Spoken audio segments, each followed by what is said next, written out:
Hello dear bankers, कैसे हैं आप सब लोग। आई होप मस्त हैं, ज़बरदस्त है और तैयारी एकदम फुल ऑन चल रही है आपके JIB अक्टूबर 2023 अटेम्प्ट की। और उसी अटेम्प्ट के लिए हमने एक अटेम्प्ट किया है आपके पास एक समरी सीरीज़ लेकर आने का, जहां हम हर एक इम्पॉर्टेंट टॉपिक्स को कवर करते हुए मॉड्यूल वाइज बनाने वाले हैं आपके लिए समरी। क्योंकि मॉड्यूल भी बहुत इंपॉर्टेंट है आपका PPB सब्जेक्ट में, जो आप मेरे साथ पढ़ते हैं पेपर नंबर 2, जो कि 14 अक्टूबर को होने वाला है। तो हम पहले मॉड्यूल B से शुरू करते हैं, इसे फिनिश करेंगे और फिर नेक्स्ट यूनिट की और नेक्स्ट मॉड्यूल की ओर चलेंगे। आज के सेशन में हम यूनिट 22 करने वाले हैं, जो कि है principles of lending, different types of borrowers and types of credit facilities. छोटा सा यूनिट है, इसको मैं बहुत क्रिस्प रखने की कोशिश करूँगी। लगभग 10 से 15 मिनट के अंदर हम कोशिश करेंगे कि पूरी यूनिट समराइज हो जाए। तो अगर आप करना चाहते हैं इस यूनिट को प्रिपेयर, तो मेरे साथ एंड तक बने रहिएगा। माय नेम इज CMA दिशा दुआ।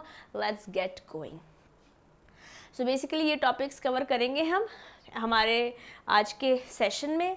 तो देखिए, बात करते हैं प्राइमरी फंक्शंस ऑफ बैंक की। बैंक का प्राइमरी मोटिव क्या रहता है? प्राइमरी मोटिव कहीं ना कहीं रहता है कि पहले फंड्स आते हैं बैंक के पास और फिर वो लेंड करता है। तो कहीं ना कहीं काफ़ी ज़्यादा इंपॉर्टेंट रोल प्ले करता है लेंडिंग। यहाँ से बोरो कर रहा है और यहाँ पर लेंड कर रहा है।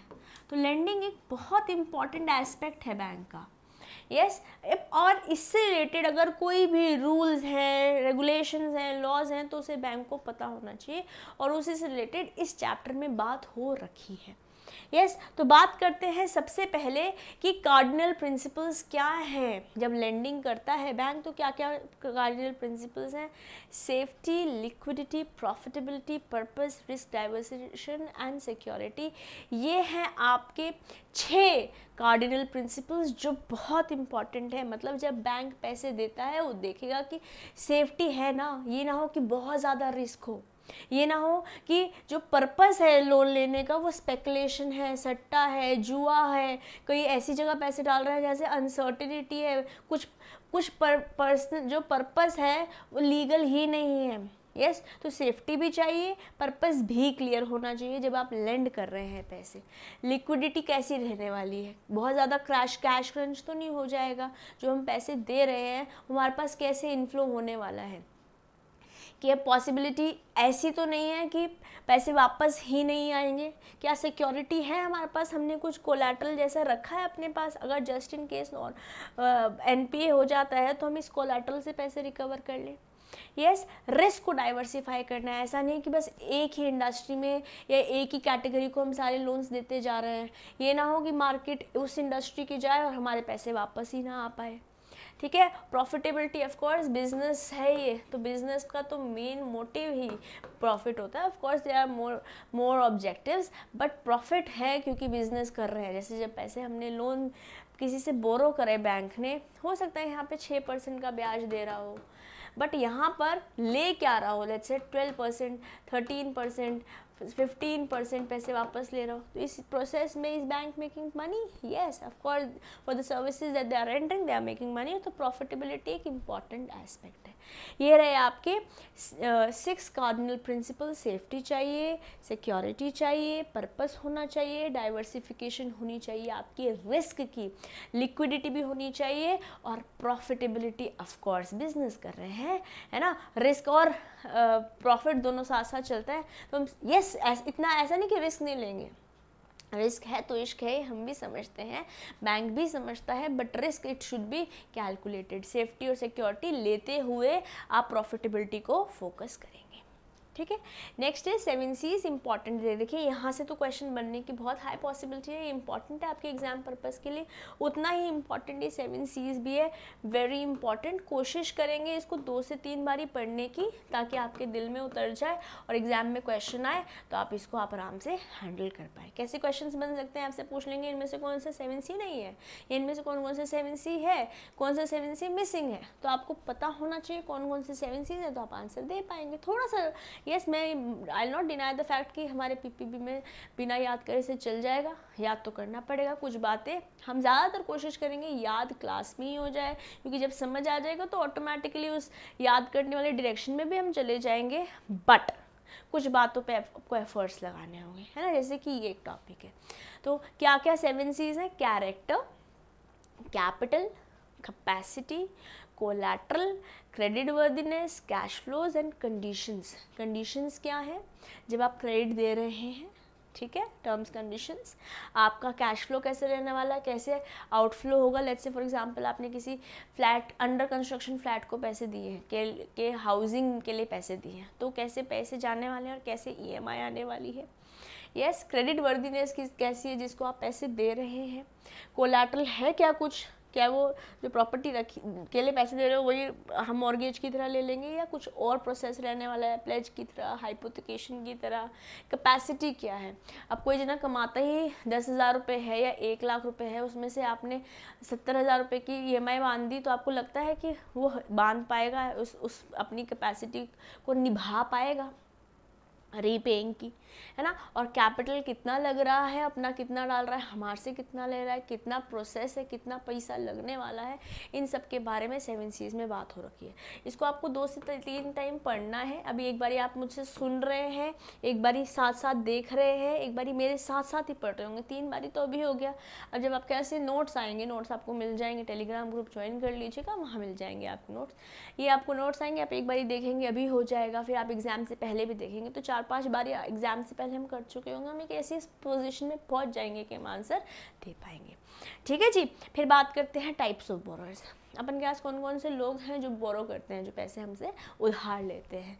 वो इंडिविजुअल हो सकता है, कोई प्रोप्राइटरशिप, इसको हम सोल प्रोप्राइटर भी बोलते हैं, मतलब जब तक बंदा है तभी तक धंधा है वाला सिनेरियो। फिर पार्टनरशिप फर्म है, HUF है, कंपनीज हैं, स्टैट्यूटरी कंपनीज है, कोऑपरेटिव सोसाइटीज़ है, LLPs है। हम बहुत ज़्यादा डिटेलिंग में इनकी नहीं जाएंगे। LLP लिमिटेड लाइबिलिटी पार्टनरशिप है जो कि LLP एक्ट 2008 के द्वारा गवर्न करी जाती है। बहुत ज़्यादा इसके बारे में हमारे इस चैप्टर में भी बात नहीं हो रखी है और आने वाले किसी यूनिट्स में भी बहुत टचिंग नहीं हो रखी है, तो सिर्फ हमने यहाँ पर इसको टच बेस किया है, बहुत डिटेल में नहीं जा रहे। स्टैट्यूटरी कंपनीज वो कंपनीज होती हैं जो कंपनीज किसी स्टैट्यूट के थ्रू, किसी लॉ के थ्रू ही एग्जिस्टेंस में आई, जैसे RBI has come into existence through RBI Act 1934। Yes, जैसे LIC has come into existence through LIC Act 1956। जैसे Institute of Cost Accountants of India, जैसे मैं CM में हूँ तो I hail from the institute, my mother institute is Institute of Cost Accountants of India, it has come into existence through Institute of Cost Accountants of India Act 1959। तो इनको बोलते हैं statutory corporation. ज़्यादा detail में हम नहीं जाएंगे क्योंकि हमारे सिलेबस में नहीं है। फिर कोऑपरेटिव सोसाइटीज़ है, कोऑपरेटिव सोसाइटीज़ को गवर्न करता है cooperative societies act 1912। Just for your knowledge, it will not going, very meek possibility कि यहाँ से एग्जाम में क्वेश्चन बनते हैं यहाँ से। कंपनीज को हम अच्छे से समझेंगे। HUF में छोटी सी बात है करता कि उसको भी अच्छे से समझेंगे। पार्टनरशिप फर्म, इंडिविजुअल तो अपन है ही, इससे बहुत सारे चैप्टर्स हैं हमारे आने वाले टाइम में, तो हल्की सी इसको भी टच बेस करेंगे और आगे बढ़ेंगे। चलिए, I hope I have set your expectation right. आइए इनको समझते हैं। इंडिविजुअल के बारे में बात करते हैं। जब आप किसी इंडिविजुअल को लोन देते हैं, क्रेडिट देते हैं एज अ बैंक, तो वहाँ पर आप किस किस लोगों को देते हो? आप किसी माइनर इंडिविजुअल को दे सकते हो क्या? नहीं।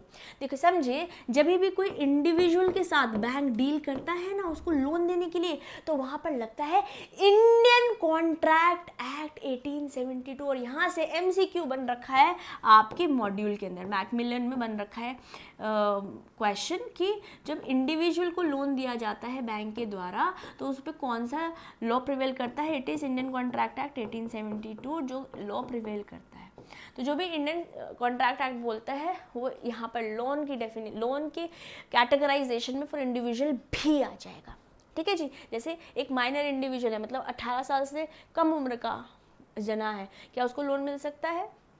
नेसेसिटीज़ के लिए मिल सकता है, गार्जियन को मिल सकता है, हो सकता है इंडिविजुअल की FD हो बट गार्जियन देगा वादा कि नेसेसिटीज़ के लिए सप्लाई हो रहा है इसलिए हम लोन ले रहे हैं। वहाँ पे सिर्फ और सिर्फ एक एक्सेप्शन है, ये एक्सेप्शन आपको पता होना चाहिए कि अगर नेसेसिटीज़ के लिए हो रहा है तो आपको दे सकते हैं, अदरवाइज नहीं मिलेगा लोन क्योंकि कैपेसिटी नहीं है to enter into a contract.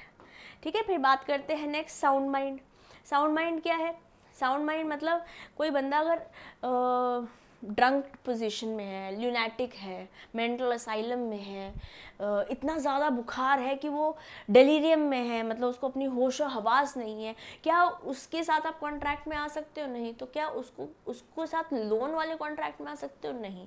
Somebody has to be in sound mind, तभी आप उसके साथ लोन या किसी भी तरह के कॉन्ट्रैक्ट में आ सकते हो। फिर डिस्क्वालीफाइड पर्सन, अगर लॉ ने किसी को डिस्क्वालीफाई कर रखा है, आप उसके साथ भी कॉन्ट्रैक्ट में नहीं आ सकते। जैसे कोई somebody who is behind the bars, जेल की सलाखों के पीछे है, जैसे कि इंडिया का कोई एलिड कंट्री है जिसके साथ वॉर चल रही है, वॉर सिचुएशन, तो उस कंट्री के बंदे के साथ भी नहीं आ सकते, ऐसे उनको भी आप लोन नहीं दे सकते। ठीक है। फिर है अपन का पर्दा नशीन वुमेन। क्या पर्दा नशीन वुमेन वो है जो सर्टन कम्युनिटी को बिलोंग करती हैं, क्या उनको लोन दिया जा सकता है? दिया जा सकता है, बट बैंक को ये श्योर करना पड़ेगा कि उसके ऊपर ज़ोर ज़बरदस्ती ना हुई हो, कोई क्वर्जन के थ्रू कोई और जना ना करा रहा हो। फिर इलिटरेट पर्सन, क्या इलिटरेट पर्सन को लोन दिया जा सकता है? हाँ जी, दिया जा सकता है। ऑफ कोर्स वहाँ पे कोलैटरल अकॉर्डिंगली लिया जाएगा, थंब प्रिंट लिया जाएगा, अगर राइट नहीं है तो लेफ्ट लिया जाएगा, दोनों नहीं है तो फुट के टो लिए जाएंगे एज थंब प्रिंट। ठीक है। फिर है मैरिड वुमेन। मैरिड वुमेन को लोन दिया जा सकता है? हाँ जी, दिया जा सकता है। क्वेश्चन बन जाता है कभी कभी कि married women is debarred from getting loan. अरे भाई साहब, नहीं, आप ले सकते हो, बट आपकी कैपेसिटी के अकॉर्डिंग मिलेगा। हस्बैंड लायबल नहीं रहेगा जब तक वो को एप्लीकेंट ना हो लोन में। ठीक है, ये रही आपकी इंडिविजुअल की कहानी। अब चलते हैं आगे प्रोप्राइटरशिप फर्म। प्रोप्राइटरशिप फर्म क्या है? Sole proprietor. सोल प्रोप्राइटर बोले तो जिसकी खुद की दुकान है, कोई जनरल स्टोर है, कोई साइबर कैफे है, उसको भी कहीं ना कहीं हम इंडिविजुअल जैसे ही ट्रीट कर लेंगे। ठीक है, अगर जो कैपेसिटी इंडिविजुअल की थी वही यहाँ पर ले लेंगे, हम ट्रीट कर लेंगे। I hope you are clear with this. यहाँ पे आपकी एक्सपेक्टेशन समझ में आ गई हो। अब पार्टनरशिप है। पार्टनरशिप एक्ट 1932 गवर्न करता है। इंडियन पार्टनरशिप एक्ट 1932 गवर्न करता है पार्टनरशिप को। वैसे तो हम वो सब कुछ फॉलो करते हैं जो कॉन्ट्रैक्ट में लिखा होता है। जैसे मान लेते हैं आप और मैं कॉन्ट्रैक्ट में आए हैं तो हम उसको फॉलो करेंगे, बट अगर कॉन्ट्रैक्ट में पर्टिकुलरली कुछ नहीं लिखा हुआ है तो हम IPA को फॉलो कर लेंगे। But when I talk about a bank, तो यहाँ पर अगर 3 लोगों ने मिलकर लोन लिया है, जैसे अपन के पास है राजू, बाबू भैया और श्याम, घनश्याम, इन्होंने मिलके एक फर्म खोल रखी थी, let's say for example BRS and associates. तो अगर कोई एक बंदे ने बिजनेस के लिए लोन लिया है ना, तो ये सब के सब लायबल हो जाते हैं। ऐसी चलती है पार्टनरशिप। करे कोई और भरे कोई। क्या चलता है? करे कोई एंड भरे कोई। ठीक जी, I hope it is clear to all of you. अब एसेंशियल्स क्या है वैलिड पार्टनरशिप का? कम से कम 2 लोग होने चाहिए, है ना, अग्रीमेंट के अकॉर्डिंग होना चाहिए। ठीक है, बिजनेस करना होना चाहिए। ये ना हो कि आपने मैंने मिल के आम ले लिया और अपनी अपनी फैमिली में जाके खा रहे, आधे आधे पैसे कर लिया। अरे नहीं, बिजनेस करना उसे तभी आप पार्टनरशिप होने वाले हो। ठीक है, प्रॉफिट्स के लिए होना चाहिए। ऐसा नहीं अगेन स्विमिंग पूल बना लिया, चलो फैमिलीज के साथ चलते हैं, अकेले चलते हैं। नो जी, प्रॉफिट होना पड़ेगा, बिजनेस होना पड़ेगा, तभी वो पार्टनरशिप है। और हो सकता है सारे पार्टनर्स मिलके बिजनेस कर रहे हो या फिर कोई एक कर रहा हो बाकी के बिहाफ पे। यहाँ पर लोन कैसे लगता है?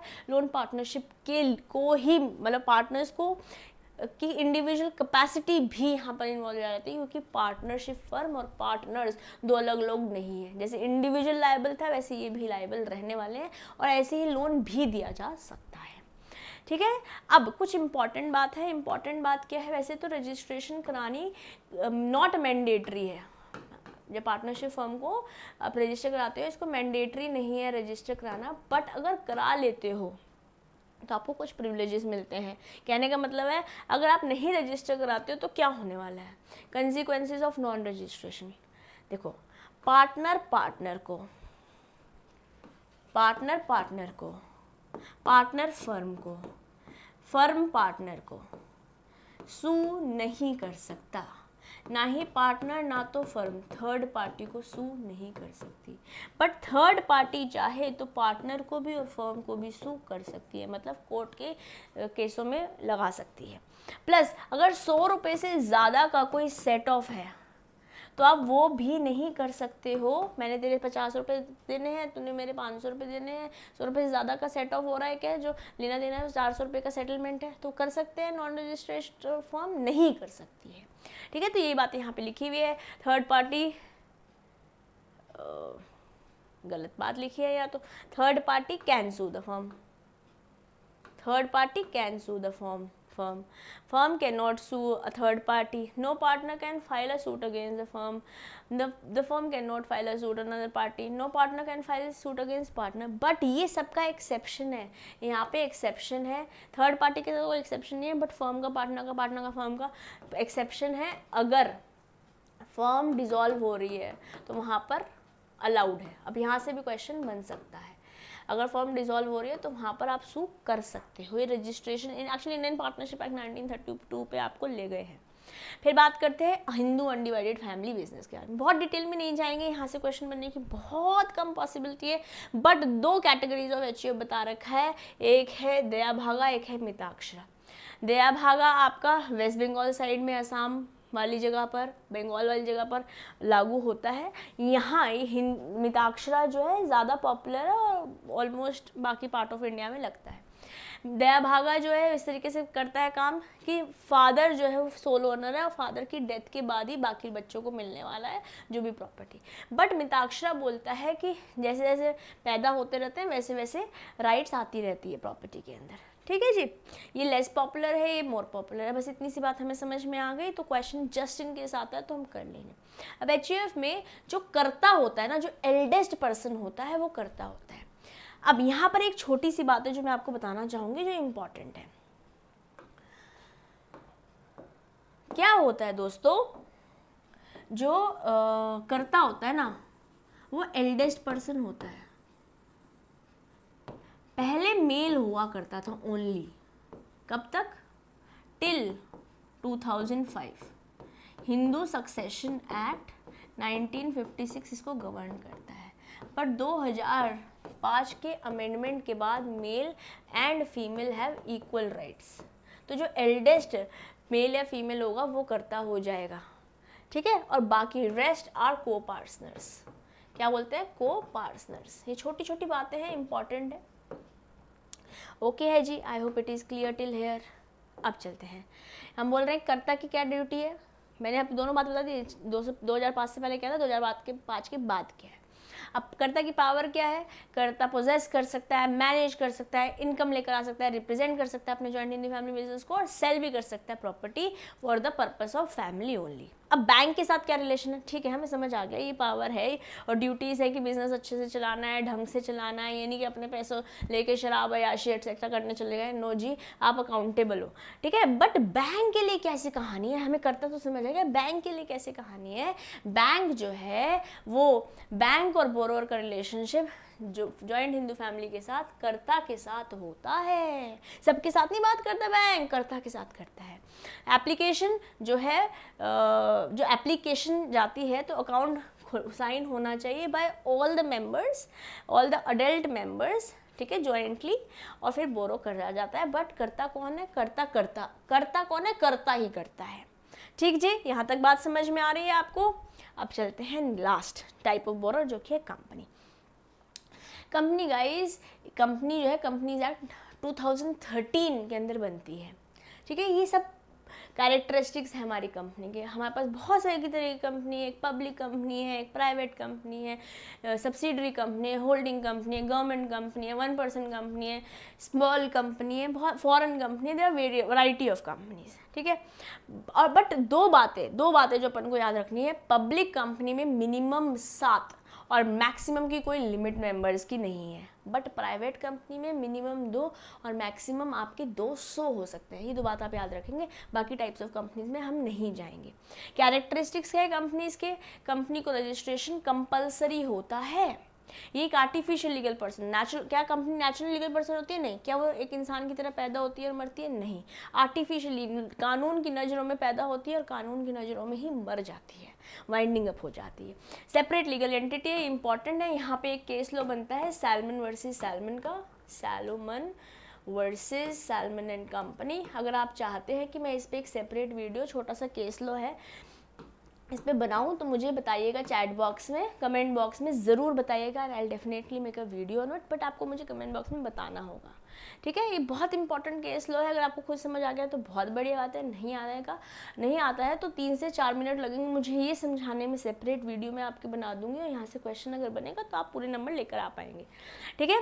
तो मतलब जो कंपनी और कंपनी को चलाने वाले लोग हैं तो अलग अलग लोग होते हैं, ऐसा बोलता है separate legal entity. Limited liability, जो लोग होते हैं यहाँ पे, शेयर होल्डर्स होते हैं, जो मेंबर्स होते हैं इन कंपनी के, उनकी लायबिलिटी इन जनरल लिमिटेड रहती है। इसके इफ्स बट्स एटसेट्रा क्या है वो उसकी डिटेल में हम अगेन नहीं जा रहे हैं। परपेचुअल सक्सेशन मतलब लोग आए लोग जाए, मर जाए जिंदा हो जाए, कोई भी कुछ भी हो जाए, बिजनेस चलता ही चला जाएगा जब तक वाइंडिंग अप नहीं हो जाएगा, जिससे कानून की नज़रों में बना और कानून की नज़रों में ही मर जाएगा, अदरवाइज चलता चला जाएगा। सेपरेट प्रॉपर्टी होगी, मतलब कंपनी ने अपने नाम पे प्रॉपर्टी खरीद भी सकती है, बेच भी सकती है, उसके नाम पे चलेगी, ठीक है। कंपनी के शेयर्स, अगर आप प्राइवेट कंपनी हो तो वहाँ पर थोड़ी सी रिस्ट्रिक्शंस हैं, जिसकी वजह से थोड़ा सा शेयर्स गिरवी नहीं रखती है बैंक, है ना। उसके बारे में आने वाली सेशंस में देखेंगे, कोलैटरल जब पढ़ेंगे वहाँ पे टाइप्स ऑफ कोलैटरल में देखेंगे। अभी सिर्फ इतनी बात समझते हैं, ट्रांसफरेबिलिटी पॉसिबल है पब्लिक कंपनी में तो ईजिली, प्राइवेट में थोड़ी रिस्ट्रिक्शंस हैं। कॉमन सील आज ये मैंडेटरी नहीं है, कॉमन सील मतलब ठप्पा सिग्नेचर कंपनी के साइन, आज ये कंपलसरी नहीं है, पहले होती थी। ये रही कैरेक्टरिस्टिक्स। आई होप ये भी सारी बातें आपको समझ में आई होगी, और कोई दिक्कत होती है तो चैट बॉक्स में बताइएगा। इसी के साथ हमारे टाइप्स ऑफ बोरोज हो गए खत्म। अब चलते हैं टाइप्स ऑफ क्रेडिट फैसिलिटीज़ में। 2 तरह की हमारे पास क्रेडिट फैसिलिटीज़ हैं कि फंड बेस्ड, जहाँ पे डायरेक्ट पैसों का लेना देना होता है, कैश फ्लो हो रहा है, बेसिकली बैंक को पैसे देने पड़ रहे हैं, बैंक को पैसे देने पड़ रहे हैं डायरेक्टली। जब बैंक को डायरेक्टली पैसे नहीं देने पड़ रहे हैं डायरेक्टली, तो ये बन जाता है नॉन फंड बेस्ड फैसिलिटी। जैसे कि जब आपने फंड दिया, कैश क्रेडिट दिया, फंड हुआ ना आपके, बैंक से माइनस होंगे पैसे, बट अगर आपने बैंक गारंटी दी, एलसी दिया, इमीडिएटली माइनस नहीं हो रहे हैं, ठीक है। तो ये हुए फंड बेस्ड और ये हुए non fund based credit facilities. अब यहाँ से एग्जाम में क्वेश्चन बन सकता है कि non fund based credit facilities क्या होती है, इससे पूछ लेंगे, एलसी पूछ लेंगे, फंड बेस्ड होती है, नॉन फंड बेस्ड होती है, तो आपको पता है मेजर डिफरेंस क्या है, ओके। फिर आता है वर्किंग कैपिटल का कंसेप्ट, मतलब जो बिजनेस को चलाने के लिए पैसे चाहिए,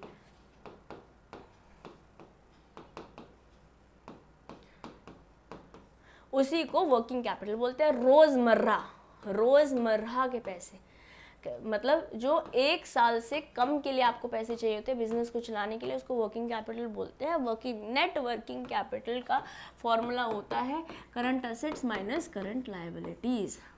जैसे कि stock, inventory, debtors, accounts receivable, उसमें से माइनस कर देंगे करंट लायबिलिटी। कोई आपने टैक्स देना है, कोई इंटरेस्ट देना है, कोई सैलरी देनी है, कोई वेज देना है, कोई रेंट देना है, ठीक है, वो माइनस कर देंगे, नेट वर्किंग कैपिटल आ जाएगा। हो सकता है यहाँ से न्यूमेरिकल भी आ जाए। फॉर्मूला सिंपल सा है, CA माइनस CL, ठीक जी। चलिए, कंसेप्ट ऑफ वर्किंग कैपिटल। अब जो ये वर्किंग कैपिटल है, कैसे इसका साइकिल कैसे चलता है, इसको हम ऑपरेशनल साइकिल भी बोलते हैं। क्या बोलते हैं दोस्तों? Operational cycle. ऑपरेशनल साइकिल कैसे चलती है दोस्तों? ऑपरेशनल साइकिल होती है, आपका कैश लगा, आपने उससे रॉ मटेरियल खरीदा, आपको काम करना शुरू हो गया, आपने सामान बनाया, उसको बेचा उधार पर, अब फिर थोड़े दिन बाद वहाँ से पैसे आएंगे, फिर बिजनेस में लगेंगे, चलते जाएंगे। ये कहानी ऑपरेशनल साइकिल की है या वर्किंग साइकिल की है। इस तरीके से बिजनेस चलता है दोस्तों, ठीक है जी।